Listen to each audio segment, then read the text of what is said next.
Bismillahirrahmanirrahim. Alhamdulillahilladzi akmala lana ad-dina wa atamma alaina an-ni'mah wa ja'ala ummatana walillahil hamdu khaira ummah. Ahmaduhu ala ni'amihil jammah. Ashhadu an la ilaha illallah wahdahu la syarika lah. Syahadatan takunu liman i'tasama biha khaira ismah. Wa ashhadu anna sayyidana Muhammadan abduhu wa rasuluhu arsalahu lil alamin rahmah. Sallallahu alaihi wa ala alihi wa ashabihi salatan takunu lana nuran min kulli zulmah. Amma ba'd. Yang kita hormati dan kita cintai para habaib dan para alim ulama, para muhibbin, hadirin hadirat rahimakumullah. Puji syukur senantiasa kita haturkan kehadirat Allah Subhanahu wa ta'ala yang selalu memberikan kita kesempatan, memberikan kita taufik hidayah sehingga kita selalu bisa berbakti dan taat kepadanya. Salawat dan salam kita haturkan kepada junjungan kita Nabi besar Muhammad sallallahu alaihi wasallam dan juga kepada seluruh keluarga, para sahabat, zuriat dan pengikut beliau. Para muhibbin rahimakumullah. Rasulullah sallallahu alaihi wasallam bersabda, "Man hafiza ala ummati arba'ina hadisan min amri diniha ba'athahullah yawmal qiyamah fi zumratil fuqaha wal ulama." Wa fi riwayat, "Wa kuntu lahu yawmal qiyamati syafi'aw wa syahida." Wa fi riwayat, "Qila lahu udkhul min ayyi abwabil jannati syi'ta." Yang artinya,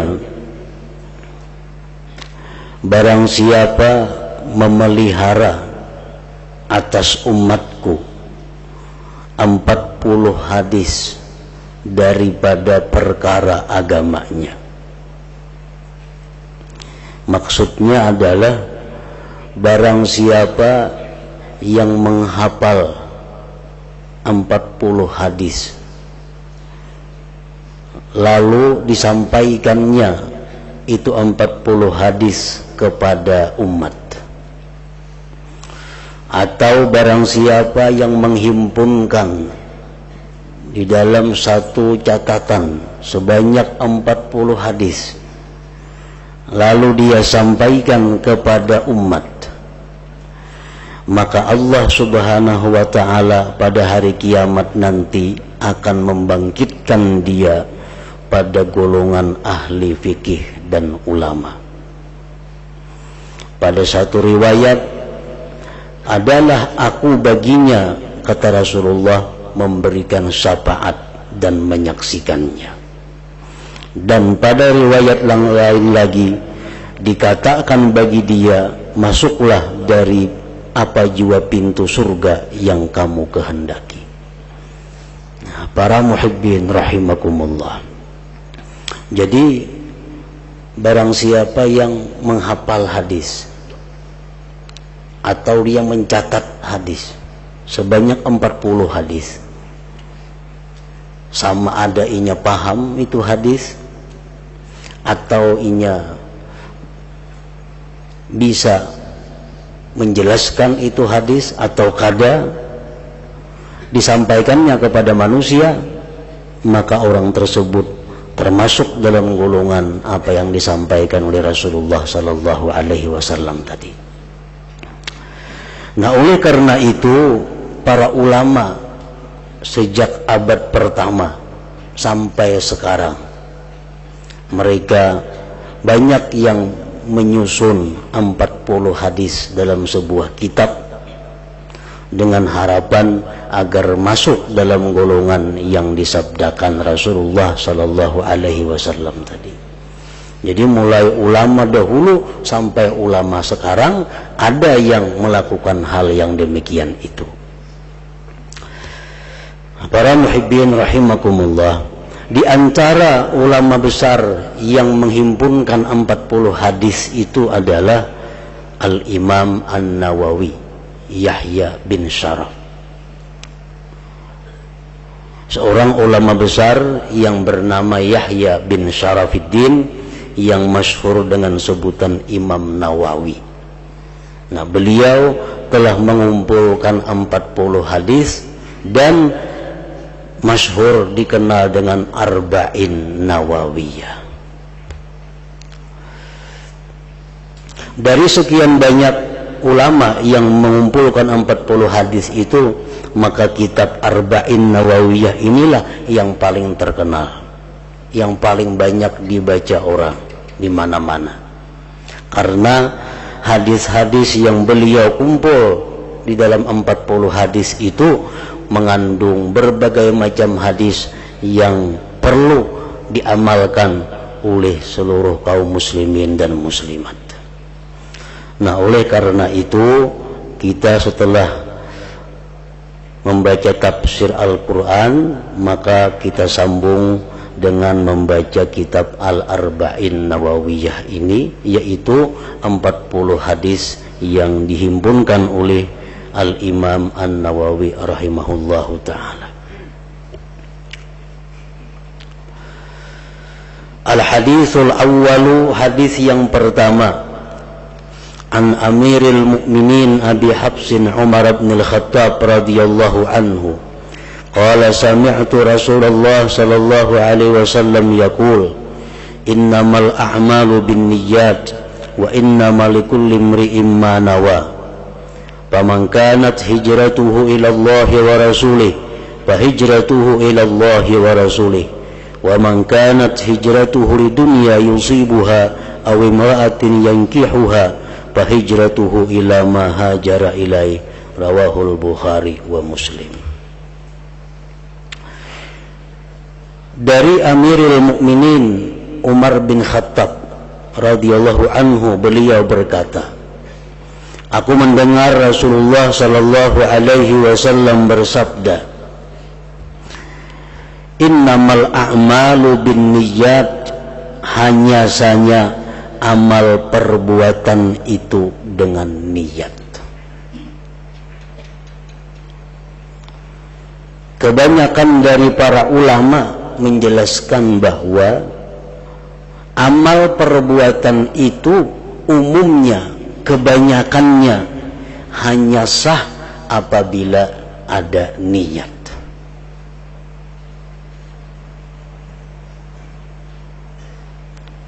Kecuali ada beberapa hal yang kada perlu niat, seperti memandikan orang mati, itu kada perlu niat. Artinya walaupun kada berniat sah.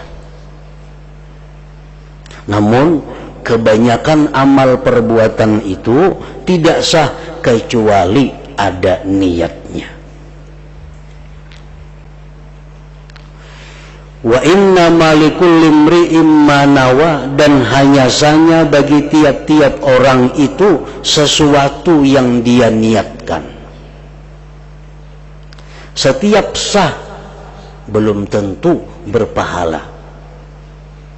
Setiap ibadah kita yang sah menurut hukum fikih belum tentu diterima Allah Subhanahu wa ta'ala. Kenapa? Karena tiap-tiap orang itu sesuai dengan apa yang ia niatkan. Jadi pengertian niat itu mengandung dua perkara. Pertama, menyengaja. Yang kedua, agar berpahala diperlukan motivasi atau dorongan yang baik. Jadi niat terdiri dari dua. Pertama ada kesengajaan, sengaja, sahjaku. Yang kedua, dorongannya apa? Karena kita berbuat sesuatu pasti ada yang mendorong, pasti ada tujuannya. Nah, jadi niat itu himpunan dari dua hal. Pertama, kita menyengaja melakukan sesuatu dan terdorong oleh sesuatu apa. Bila dorongannya itu baik, maka kita akan mendapat kebaikan. Bila dorongan sesuatu itu jahat, kita akan mendapat balasan yang setimpal. Nah, itu dimaksud dengan likullim wa innama likullim ri'im ma nawa. Orang melakukan sembahyang, tetapi niatnya, dorongan hatinya sembahyang itu bukan karena Allah. Nah, sembahyangnya sah, tetapi yang didapatkan bukan pahala, tetapi azab dari Allah. Bersedekah, tapi dorongannya bukan karena Allah. Sedekahnya sah, tetapi tidak mendapatkan pahala dari Allah Subhanahu wa ta'ala. Dia menuntut ilmu, sesuatu kebaikan, tapi kalau niatnya bukan karena Allah, maka tidak akan mendapat pahala apa-apa. Nah, wa innama likulli imri'in ma nawa, dan hanya saja bagi tiap-tiap orang sesuai dengan apa yang dia niatkan. Faman kanat hijratuhu ila Allah wa rasulih fa hijratuhu ila Allah wa rasulih. Barang siapa yang hijrah kepada Allah dan Rasul, maka balasannya itu nanti Allah yang akan membalas dan Rasulnya. Kita beribadah kepada Allah untuk mendapatkan keridhaan Allah dan Rasul, maka Allah dan Rasul akan membalas ibadah kita itu. Wa man kanat hijratuhu lidunya, barang siapa adalah hijrahnya karena dunia. Orang melakukan perjalanan haji, kan naik haji itu putungan kayak putungan akhirat, tetapi sebenarnya dorongannya adalah berusaha, dagang. Dia melakukan umrah, umrah itu ibadah, tetapi dorongannya dia umrah itu untuk usaha di dunia. Yusibuha, yang ia dapatkan dunia itu. Awim ra'atin yankihuha, atau dia hijrah itu karena perempuan yang akan dia nikahi. Fahijratuhu ila ma hajara ilaih, maka hijrahnya itu orang adalah kepada apa yang dia niatkan itu. Nah, orang berangkat menuju Mekah dengan tujuan umrah, dia dapat pahala umrah. Orang berangkat ke Mekah walaupun dia umrah tapi tujuannya usaha, dia akan hanya dapat usaha. Atau tujuannya karena hanya ingin mengawini perempuan, maka hanya itulah balasan yang didapatnya. Nah, ini hadis riwayat Bukhari Muslim. Para muhibbin rahimakumullah, para ulama menyimpulkan bahwa ini hadis merupakan standar ukuran bagi baiknya sebuah amal. Fahaisu salahat salahal amal, wahaisu fasadat fasadal amal. Bila mana niat itu baik, amal pun akan baik. Bila mana niat itu rusak, maka amal pun akan ikut rusak. Nah, jadi niat itu adalah merupakan segala-galanya dalam amal ibadah kita kepada Allah Subhanahu wa ta'ala. Para muhibbin rahimakumullah,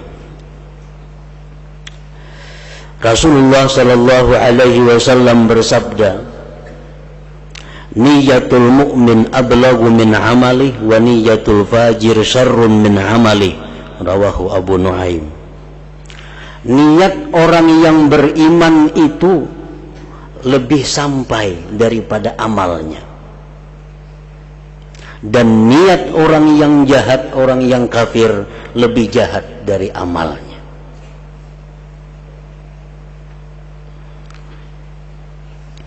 Orang yang beriman kepada Allah, dia hidup dalam dunia 60 tahun. 60 tahun umpamanya. 60 tahun itu dia berbakti taat kepada Allah Subhanahu wa ta'ala.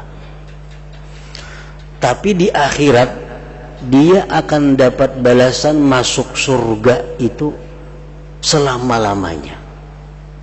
Padahal ibadah dalam dunia cuma 60 tahun. Tapi Allah membalas surga selama-lamanya sepanjang masa. Kenapa sebabnya? Karena niat.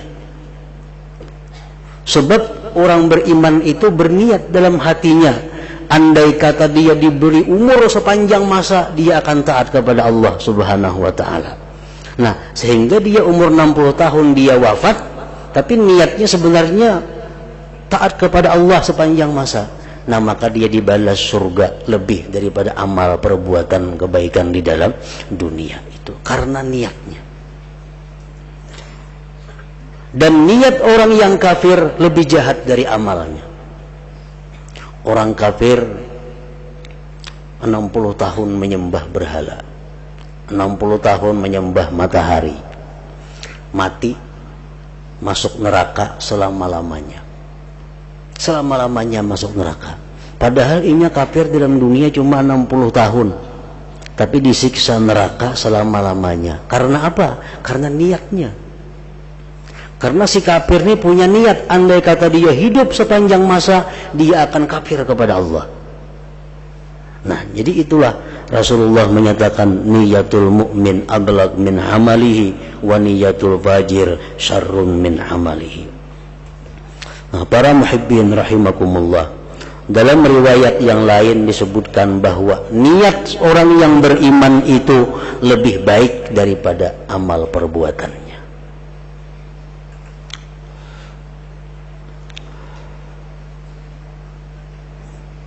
Antara lain lagi kebaikan niat itu, an-niyat tahtamilu ta'addud bil amalil wahid. Niat itu bisa banyak dalam satu perbuatan. Ini menunjukkan bahwa niat lebih baik dari perbuatan. Niat lebih utama daripada perbuatan. Sebab satu perbuatan bisa dimasuki berpuluh-puluh niat. Misalnya kalau julus fil masjid, duduk di masjid. Duduk di masjid itu bisa niatnya i'tikaf. Satu, dapat pahala. Yang kedua, niatnya lagi intizarus salat, menunggu sembahyang, dapat pahala lagi. Niatnya yang ketiga lagi imaratul masjid, menghidupkan masjid, dapat pahala 3. Yang keempat, hifdzul jawarih anil maksiat, memelihara anggota daripada maksiat. Karena diam di masjid terpelihara mata, telinga daripada yang diharamkan Allah. Nah, dapat pahala 4. Nah, di situ menunjukkan bahwa niat itu lebih baik, lebih utama daripada amal perbuatan. Nah, para muhibbin rahimakumullah, Rasulullah sallallahu alaihi wasallam bersabda, wa inna Allah azza wa jalla la yu'til 'abda 'ala niyyatihi ma la yu'tihi 'ala 'amalihi, rawahu ad-Dailami. Sesungguhnya Allah azza wa jalla itu memberikan seorang hamba akan pahala atas niatnya, sesuatu yang dia tidak berikan atas amal perbuatannya. Nah, kadang-kadang orang berniat melakukan satu perbuatannya kada berpahala karena ada kesalahan itu ini macam-macam, tapi karena niatnya ada yang baik, maka niat itulah yang menguntungkan orang yang melakukan tersebut tadi. Nah, demikian pula halnya dengan kejahatan. Banyak orang yang tidak melakukan kejahatan, tetapi dia disiksa sebagai pelaku kejahatan karena niatnya yang jahat. Rasulullah SAW bersabda, idza laqal muslimani bi sayfayhima fal qatil wal maqtul finnar. Apabila dua orang Islam berkelahi masing-masing dengan pedangnya, maka yang membunuh dan yang dibunuh masuk neraka. Sahabat berkata, wahai Rasulullah, kalau yang membunuh masuk neraka itu wajar, tapi yang dibunuh kenapa masuk neraka? Rasulullah menjawab, innahu kana harisan ala qatli sahibi, karena dia punya niat membunuh saudaranya. Nah, ini Allah memberikan ganjaran kepada dia bukan karena perbuatan, tapi karena niat. Karena niat ingin membunuh saudaranya, tapi tadi orang membunuhnya, maka matinya masuk neraka.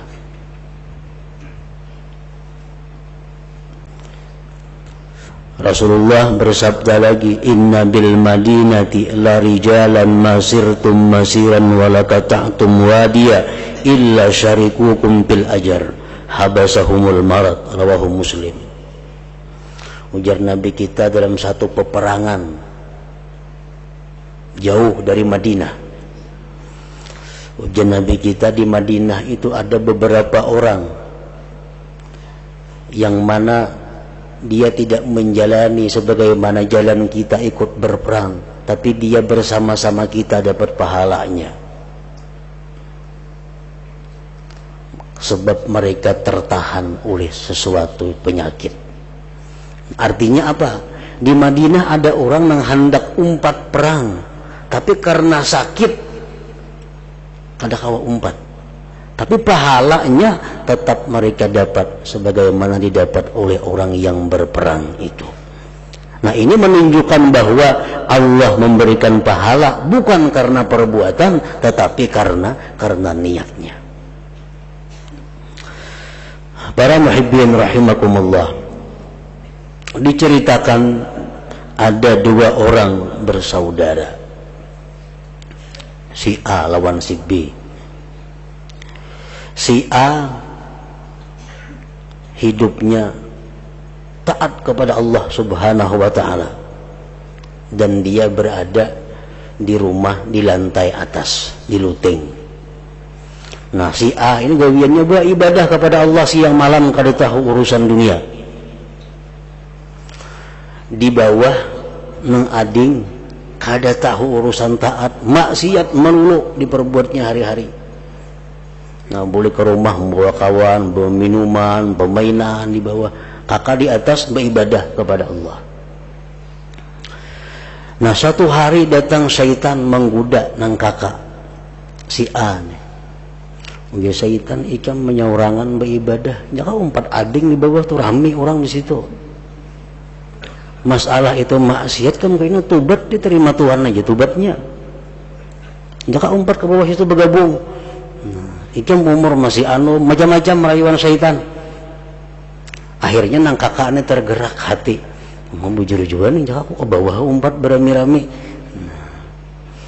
Sedangkan nang ading di bawah ini dikala itu diberi Allah taufik, dia berpikir, ujar ading itu alangkah hinanya aku, selama ini aku maksiat kepada Allah. Untungnya kakakku di atasnya taat saja kepada Allah. Jika aku ini empat kata seluting, aku tinggalkan bawah ini rana sudah. Nah, di saat itu nang ading naik ke atas seluting, naik di tangga, hendak mendatangi nang kakak. Nang kakak hendak turun mendatangi nang ading ke bawah dengan niat masing-masing.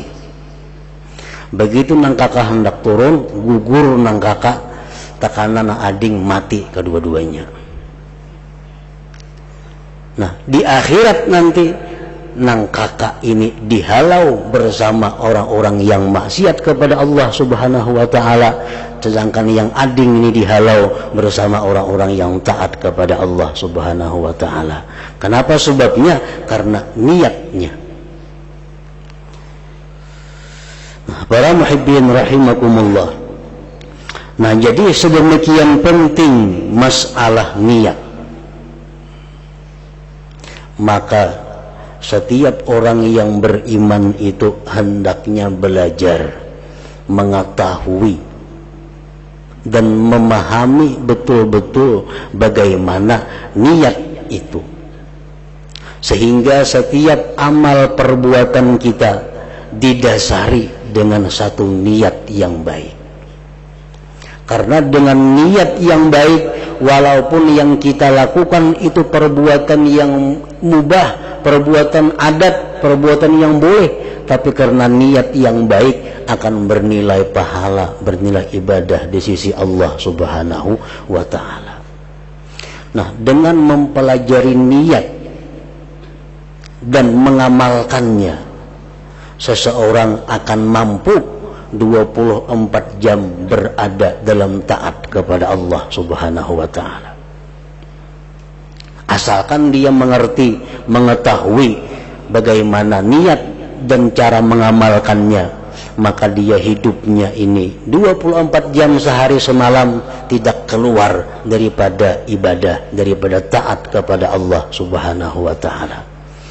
Nah, jadi mempelajari niat ini lebih penting sebenarnya daripada mempelajari yang lain-lainnya. Kita belajar masalah berdagang, kalau ingin berdagang wajib. Tapi mempelajari niat berdagang bagaimana supaya baik, itu pun wajib. Ada orang yang berdagang dengan tujuan tertentu, dia nanti matinya dihalau wajahnya seperti bulan purnama. Ada orang yang berdagang tapi niatnya tidak baik, maka dia akan dimasukkan Allah Subhanahu wa ta'ala ke dalam api neraka. Nah, niat. Demikian pula halnya perbuatan-perbuatan lain. Hendak berdagang, hendak bertani, hendak kawin, mencari pasangan hidup, diperlukan niat. Supaya rumah tangga yang dibina itu berdasarkan niat yang baik, menimbulkan keluarga yang baik dan zuriat yang saleh. Nah, jadi belajar niat, memperdalam masalah niat adalah satu kewajiban bagi setiap orang yang beriman kepada Allah Subhanahu wa ta'ala. Nah, itulah hadis yang pertama yang dimuat oleh Al-Imamun Nawawi di dalam kitabnya Arba'in Nawawiyah, yang mana beliau menjelaskan tentang pengertian niat di dalam segala amal perbuatan kita. Nah, selanjutnya hadis yang kedua. Ila hadratin Nabi sallallahu alaihi wasallam. Al-Fatihah.